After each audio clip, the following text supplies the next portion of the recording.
nouvelle dimension à l'école digitale pour optimiser au maximum l'utilisation des tablettes à l'école. Je note aussi avec beaucoup d'enthousiasme l'introduction de modules de communication, de créativité et d'innovation au secondaire. Pourquoi ne pas aller plus loin et introduire des classes de spécialisation dans l'informatique au secondaire, par exemple des classes de coding, de conception de sites web, de programmes informatiques, d'applications mobiles, en tout cas les basics. Car saviez-vous, madame, Internet, aujourd'hui, nous avons plus de 3 milliards d'abonnés à Internet. Internet, aujourd'hui, a pris une dimension surréelle. Saviez-vous qu'en Angleterre, l'Internet est aujourd'hui le second pilier de l'économie et contribue presque à hauteur de 12% au produit intérieur brut, et que si Internet était un pays, elle serait la 5e économie mondiale en termes de valeur réelle devant l'Allemagne.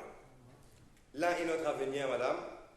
Nous asseyons aujourd'hui sur une mine d'or qui ne demande qu'à être exploitée. Nous avons le potentiel de développer ce secteur pour qu'il devienne le pilier le plus important de notre économie. Il suffit de développer notre capital humain en ce sens.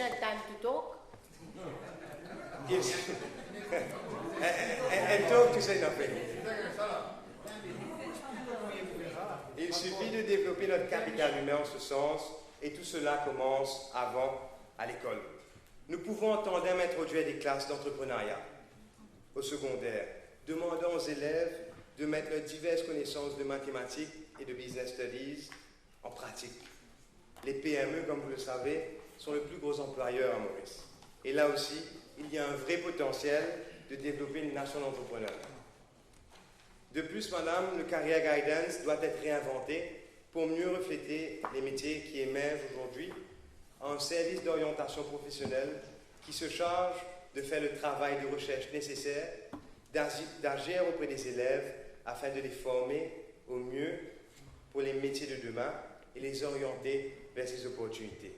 Le service d'orientation professionnelle doit aussi décourager les choix de carrière qui sont appelés à être saturés.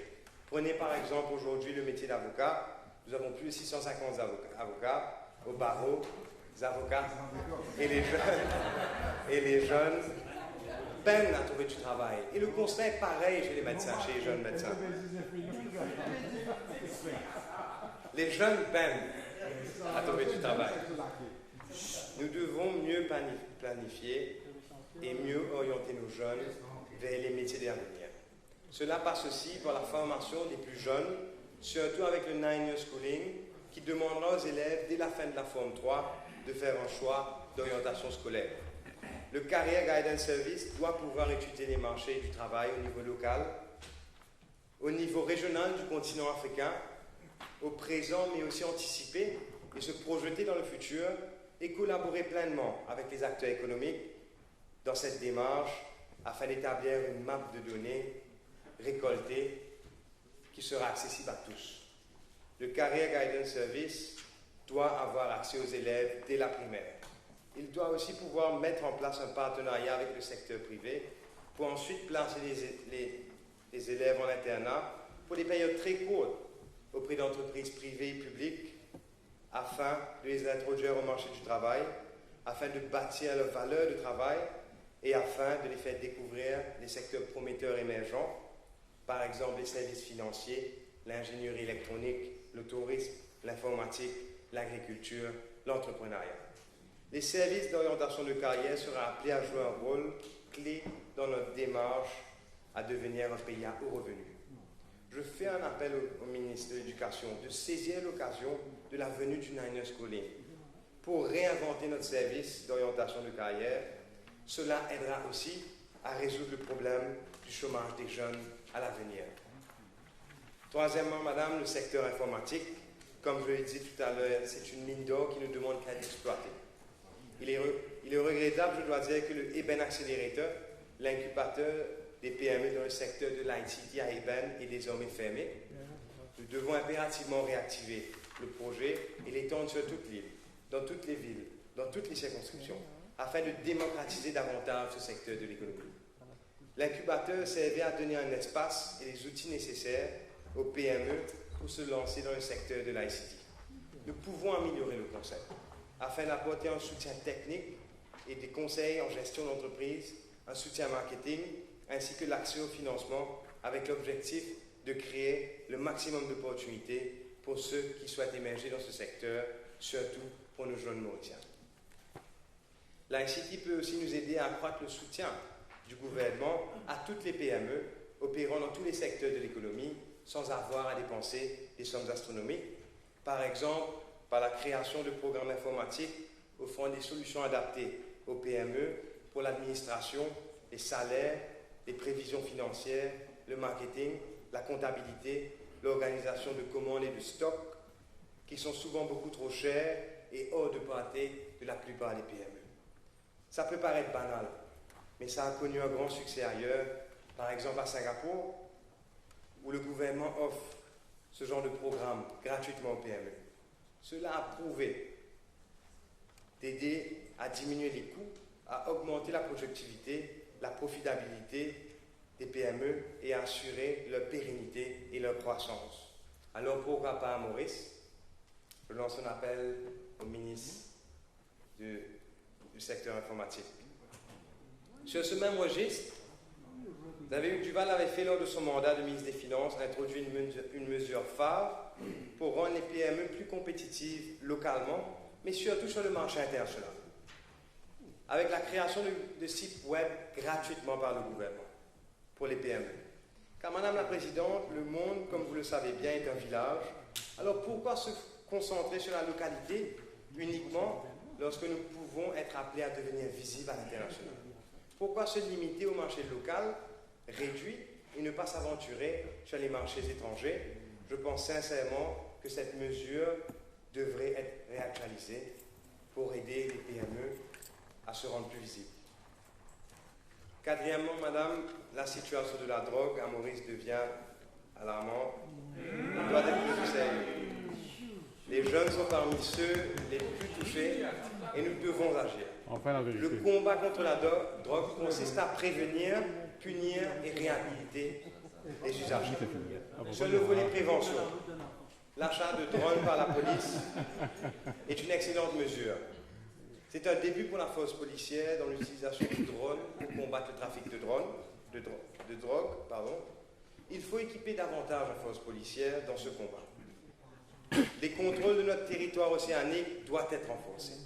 Le contrôle, l'achat de 2 bateaux intercepteurs renforcera ce combat. Toutefois, il faudrait sérieusement penser à acheter des drones capables de parcourir de longues heures de vol à haute altitude, équipés de caméras à longue portée, pouvant circuler dans toute notre zone économique exclusive afin d'identifier et de suivre les bateaux suspects qui permettra ensuite aux nouveaux bateaux de les intercepter. Cela permettra de donner une nouvelle dimension à la lutte contre la drogue ainsi que contrôler la pêche illégale. Prenons exemple sur les Seychelles, qui ont parmi leur arsenal plusieurs drones que nous appelons Reaper. Ce sont les mêmes drones utilisés par l'armée américaine. Et ces drones sont capables de prouesses technologiques incroyables à la pointe de la modernité pour contrôler leurs eaux territoriales et pour combattre la pêche illégale. Seychelles aujourd'hui dispose de pas mal de drones comme ça. Donc pourquoi pas Maurice? Nous devons aussi nous soucier davantage de la réhabilitation des consommateurs de drogue. Brand Séquard est aujourd'hui la seule institution gouvernementale, à ma connaissance en tout cas, qui se charge de la réhabilitation des usagers de drogue. Pourquoi pas construire un centre de réhabilitation additionnel dédié à la réhabilitation des drogués et spécialisé dans le traitement des jeunes drogués et des drogues synthétiques qui sont aujourd'hui en tout cas source de beaucoup de tracas. Il faut aussi renforcer la collaboration et la coordination entre les ONG et le gouvernement autour du combat contre la drogue. Un travail d'équipe étroit et requis. Cinquièmement, un sujet qui me tient à cœur, Madame la Présidente, c'est l'environnement. Je souhaite partager avec vous un article paru dans l'Express.fr sur l'environnement. À partir de lundi 8 août, la planète vivra à crédit. Lundi, l'humanité a consommé toutes les réserves que la Terre est supposée lui fournir pour l'année. Pendant plus de 140 jours, elle va vivre à crédit, et selon les calculs de l'ONG Global Footprint Network, l'humanité a d'ores et déjà consommé toutes les ressources dont la Terre est disposée et qu'elle peut renouveler en 12 mois. Elle a nommé ce jour l'Earth Overshoot Day, le jour du dépassement de la Terre, ce qui signifie que la population mondiale a besoin, pour vivre jusqu'au 31 décembre prochain, des ressources équivalentes à 1,6 planètes. Chaque année, l'organisation publie le même communiqué avec une date différente. Le constat est triste et réel, et Maurice n'est pas une exception. Nous devons agir maintenant avant qu'il ne soit trop tard. Madame la Présidente, la génération à laquelle j'appartiens est la dernière à pouvoir renverser la courbe du changement climatique. La protection de l'environnement doit être, à mon avis, un des axes les plus importants de l'action gouvernementale. Je suis favorable, personnellement par exemple, à la réintroduction de la taxe carbone sur les véhicules qui doivent servir à encourager l'achat de véhicules à faible émission de carbone et décourager l'achat de véhicules à grosse cylindrée qui ne sont de toutes les façons pas indispensables à Maurice.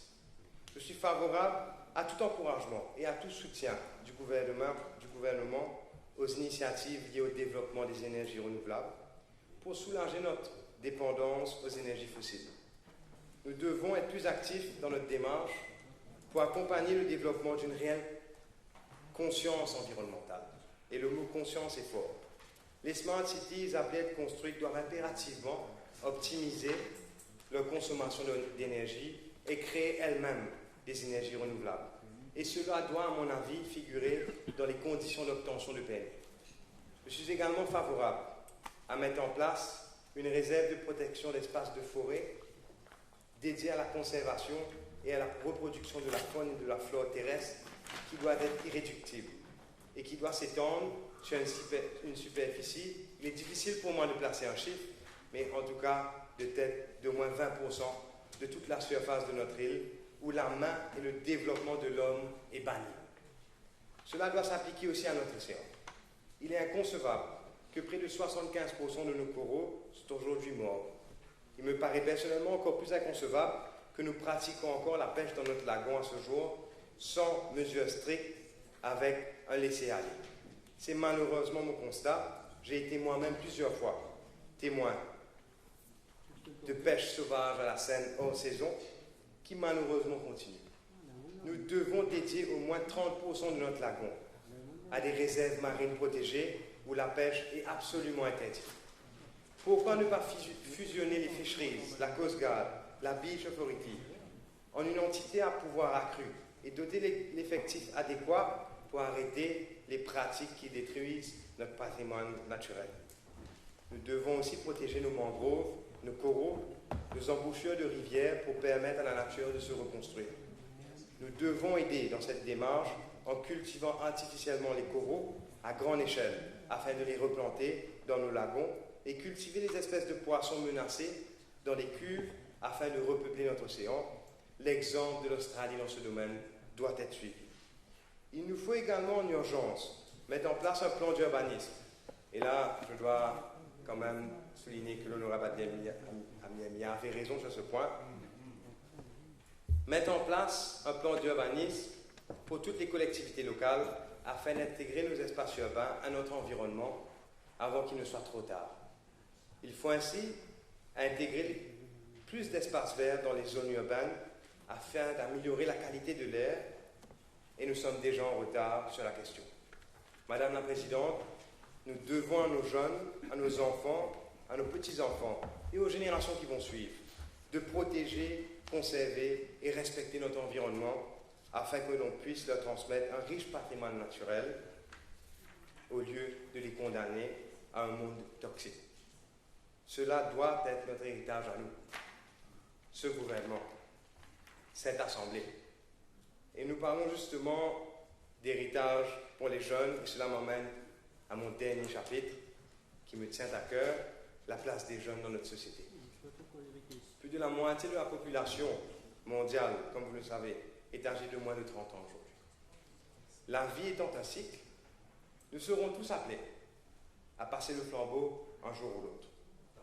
Créons une culture, dès maintenant, d'écoute et de consultation et d'intégration des jeunes dans les affaires du pays et dans nos structures sociales. Je félicite le ministre des Finances qui a créé l'ouverture aux jeunes. Je vous rappelle qu'il a trouvé juste et sage de consulter les jeunes dans la préparation de son budget. C'est une mesure fort louable et une leçon d'humilité qu'il nous donne. Continuons cette démarche et créons des espaces pour les jeunes, les permettant de débattre, d'emmener les propositions et de partager le point de vue au niveau local sur la gestion de leur collectivité à travers des Youth Councils. Créons aussi l'opportunité pour les jeunes de s'organiser en réseau, structurés de manière officielle, disposant d'une réelle influence sur les décisions qui les concernent et faisons une place à la table des décisions, à la table des décideurs, à ces organisations, afin que leur point de vue puisse être entendu, par exemple, sur les affaires de l'éducation, du sport, de l'art et de la culture, du commerce, des technologies informatiques, parmi tant d'autres. C'est un moyen efficace de moderniser notre démocratie et de l'approfondir, en créant l'ouverture vers les jeunes, afin de corriger notre manque de représentativité de jeunes qui tombent sous le barème de 30 ans, ici et dans les autres organes de décision du pays. Madame la Présidente, j'ai eu la chance, comme vous le savez bien, de représenter notre Parlement à la dernière Assemblée générale de l'Union parlementaire internationale, dont le thème cette année était centré sur l'inclusion des jeunes à la vie politique et aux décisions de leur pays. J'en suis retourné grandi et convaincu que notre pays ne peut que sortir lui-même grandi dans une telle démarche. Les jeunes ont beaucoup à apporter, sans aucun doute, sur les questions du pays. Ils ont beaucoup à dire sur le développement, sur son développement, et ont le droit tout à fait légitime